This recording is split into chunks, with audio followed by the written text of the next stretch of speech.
When a marriage ends, most people think it's just about distance, about two lives drifting apart. But to Carl Jung, it's something much deeper. The end of a marriage is a psychic rupture, a tearing of the invisible bond between the masculine and the feminine, between the conscious and the unconscious. Outwardly, your wife may seem calm, collected, maybe even relieved. But beneath that appearance, something ancient and psychological begins to unfold. In Jung's view, a woman's relationship with a man is never just about love or companionship. It's a mirror for her inner world. Through her husband, she connects with her inner animus, the masculine energy that gives her structure, direction, and a sense of external order. When the marriage ends, she doesn't simply lose a partner. She loses the psychological anchor that helped her define herself. That's why many men are confused by what happens after separation. One day she's emotional and vulnerable. The next she seems untouchable, posting pictures, smiling, moving on, acting as if nothing happened. But what you're seeing isn't healing. It's disintegration. Her psyche is scrambling to rebuild the lost connection with her inner masculine, the part that once found expression through you. And until that happens, she's caught between freedom and confusion, between the illusion of strength and the ache of emptiness. Every breakup, Jung said, awakens the shadow, that dark, repressed side that hides everything we refuse to face. In women, that shadow often emerges as independence mixed with bitterness, a rebellion against the vulnerability she once felt. Yet the truth is, no matter how liberated she looks, her psyche is quietly bleeding. The person she was in, the marriage can't exist without the reflection you once provided, and what replaces it is not yet formed. It's chaos disguised as confidence, freedom mixed with loss. Part 1. The collapse of her inner world. Jung believed every external relationship mirrors an internal one. When your wife fell in love with you, she wasn't just falling for your personality. She was falling for the image of her inner masculine projected onto you. You represented the strength, direction, and stability she unconsciously desired. But once that projection collapses, she must face her inner void, the place where her sense of safety once lived. This is the first shock after the split. She may appear fine on the surface, but inwardly, the structure of her psyche is shaking. The emotions she projected onto you return to her, sometimes as anger, sometimes as anxiety, sometimes as the desperate need to control her image. She may convince herself she's finally free, but in truth, she's only free from the mirror that showed her who she was. And now she must face the silence that mirror left behind. This is why many women after a breakup experience a sudden shift from sorrow to defiance, from mourning to reinvention. It's not hypocrisy, it's survival. She's unconsciously trying to resurrect her identity without, depending on your reflection. Jung would say she's meeting her shadow animus, the darker, more chaotic masculine energy inside her that demands independence, even at the cost of emotional connection. But this transformation has a price. When a woman disconnects too quickly, when she runs from the grief instead of integrating it, she becomes fragmented.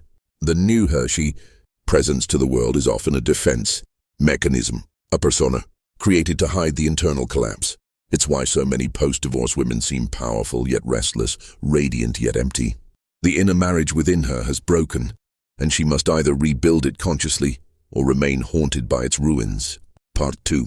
The Shadow Rebellion. Once the collapse happens, the psyche doesn't rest. It revolts. Jung called this the shadow uprising, when repressed desires, anger, and instincts rush to the surface. After the split, your wife's shadow, everything she denied about herself, begins to speak. It's the part that resented your authority, envied your freedom, or felt unseen in the marriage. Now, without your presence to balance it, that energy takes control. This is when you start to see drastic changes. The woman who once cared deeply about the relationship now seems distant, experimental, impulsive. She may chase attention, rediscover sexuality, or rebuild her identity around empowerment. To an outside observer, it looks like she's thriving. But to Jung, this is not evolution, it's overcompensation. Her psyche is trying to fill the vacuum left by your masculine energy by amplifying her own. The danger lies here. If she refuses to confront her shadow honestly, it will dominate her. She may believe she's acting out of freedom, but really, she's being driven by unresolved emotions, guilt, shame, or the deep need to prove she's no longer dependent. This rebellion feels liberating, but often leads her in circles. Jung would say she's being possessed by an archetype, the Lilith energy, the untamed feminine who mistakes chaos for liberation. Yet even within this rebellion lies a truth. She is unconsciously searching for wholeness. Every impulsive decision, every validation-seeking act is a cry from the unconscious saying, "I don't know who I am without him." The tragedy is that few ever pause to listen. She must meet her shadow, integrate it, to truly transform. Otherwise, she'll keep trying to find you in other men, in attention, in temporary highs. And that's the paradox Jung understood better than anyone.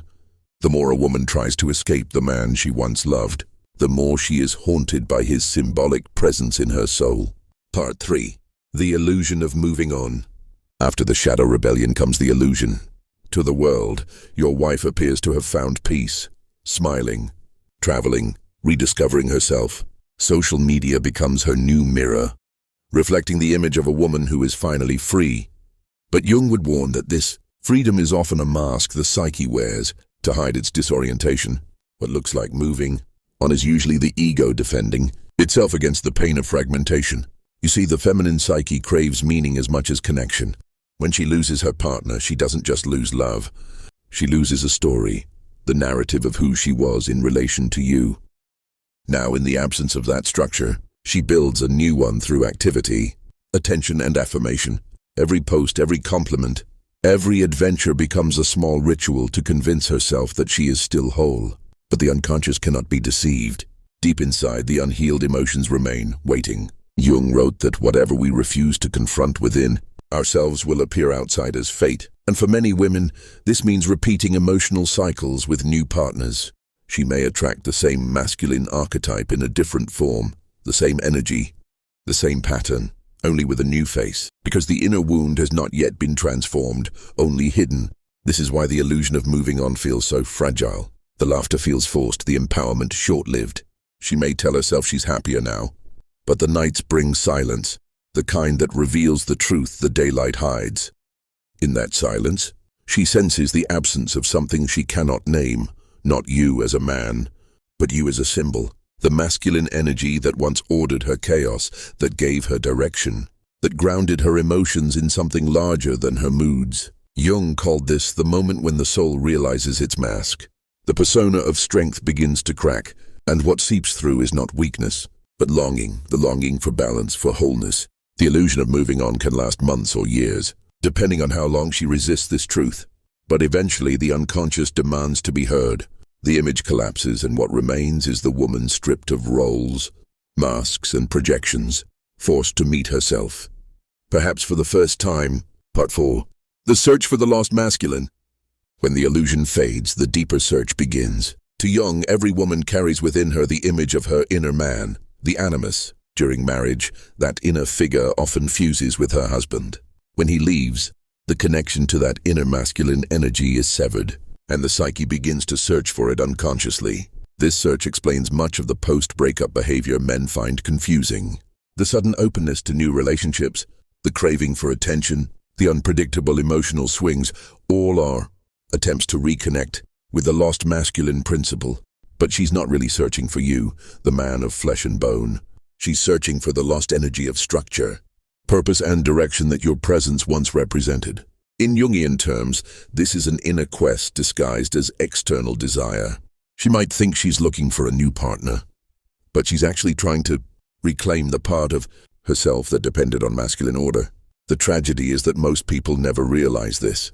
They try to replace the inner void with outer experiences, relationships, work, distractions, yet the soul remains hungry. If she refuses to turn inward, the same pattern repeats: attraction, projection, disappointment. The new man becomes the same symbolic figure as the last, carrying the burden of her unresolved inner conflict. Jung wrote that until you make the unconscious conscious, it will direct your life and you will call it fate. And so she calls it bad luck with men, unaware that she's chasing her own reflection in different forms. But if she begins to awaken, if she faces her loneliness instead of escaping it, the transformation begins.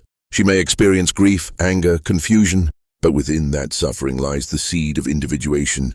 The process Jung believed leads to true wholeness. She starts realizing that no man can complete her because the masculine she seeks is within. This is not rejection of love but recognition of truth. The man outside was only ever a mirror for the man inside. Part 5. The mirror that never dies. Even after healing begins, one mystery remains. Why does she still think of you? Why does your image return in dreams, in quiet moments, in the scent of something familiar? Jung would say it's because the bond between two souls who once shared deep intimacy becomes a psychological imprint. When two people merge emotionally, they exchange fragments of their unconscious. Those fragments never completely vanish. They live in memory, in energy, in the inner world. After the split, she might repress these memories. But repression is not erasure. The psyche stores them as symbols, as lessons, as reminders, as ghosts. You, the man, become part of her psychic landscape. That's why no matter how much she moves on, she can't completely delete you from her inner narrative. The woman who says she feels nothing often carries the deepest trace. Over time, these memories evolve. What was once anger becomes nostalgia. What was once pain becomes quiet reflection. She may never speak of it, but your presence lingers as a mirror. The image of the man who revealed parts of her she didn't know existed. And though she may find new love, the original bond becomes an inner compass. You remain not as a wound, but as a symbol, the catalyst of her transformation. For you, this truth is bittersweet. You may wonder if she ever truly loved you, if her new life means she's forgotten. But love, Jung said, doesn't vanish. It changes form. The connection that once bound you outwardly continues inwardly in both psyches. The woman you loved will never fully return to who she was, because she has absorbed the lesson you represented. And you too carry a part of her. Part 6. The awakening of the inner feminine. There comes a moment, months, maybe years after the separation, when the noise begins to fade. The social masks fall away. The parties, the validation, the rebellion all start to feel empty. It's in this quiet that something new awakens within her. The voice of her true feminine self. Jung called this the beginning of individuation, the soul's slow return to authenticity. At first she resists it. The ego clings to the identity built after the split, the independent, untouchable woman who needs no one. But life has a way of dissolving illusions. A failed rebound, a lonely night, a confrontation with her own reflection. These moments break, open the walls she built. What emerges isn't weakness, but truth. She begins to see that her strength was never about defiance, but about integration, the acceptance of both her softness and her power. In Jungian language, this is the reconciliation between her anima and her animus. The inner masculine she once projected onto you now becomes internalized. She learns to rely on her own sense of direction, her own wisdom, her own authority. This doesn't mean she stops desiring love. It means she no longer seeks completion through another person. She begins to live from the center of her being rather than its edges. For the first time, she may grieve honestly. Not the loss of you, but the loss of who she was when she depended on your reflection. Through this grief, compassion is born. The anger softens. The rebellion quiets. This is the feminine awakening, Jung described as the rise of inner wisdom. When emotion transforms into insight, and love evolves into consciousness, she no longer asks, why did he leave? But what was I meant to learn from this? The answer doesn't erase the pain, but it gives it purpose. And in that purpose, she discovers something far more powerful than closure, self-understanding.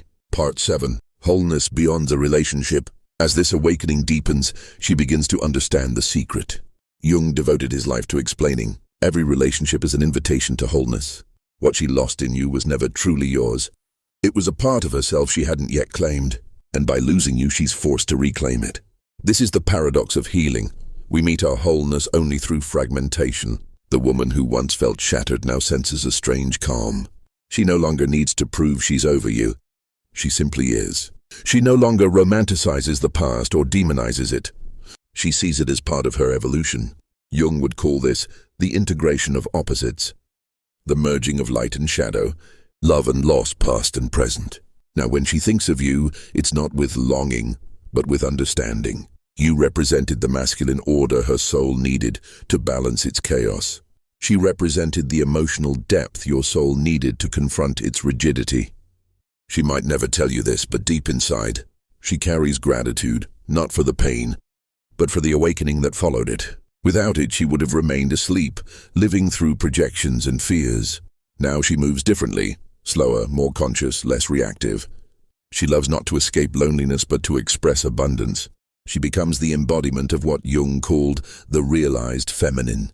Intuitive, grounded, wise and whole. And though you may never meet again, a part of her soul silently thanks you, because it was your absence that gave birth to her presence. The eternal reflection, when two souls separate, something greater than either of them continues its quiet work. The love, the conflict, the longing, all of it becomes material for the soul's evolution. Jung believed that every relationship is alchemical. The fire of emotion burns away illusion until only essence remains. What happens to your wife after the split is not simply a story of loss. It's a story of transformation. The woman you once knew dissolves so another may emerge, one more self-aware, more complete, more conscious of her own depth. She may never return to you, but in a strange, timeless way, she carries you within her as a symbol of awakening. And you too are transformed. The silence she left behind becomes your own mirror, forcing you to face the parts of yourself you once ignored. The masculine and feminine within you must also reunite, just as hers did. That is the hidden balance every soul seeks. Not dependence, not dominance, but integration. So when you wonder what became of her, remember this: she is not lost and neither are you. The bond that once joined you has changed form, becoming something invisible yet enduring.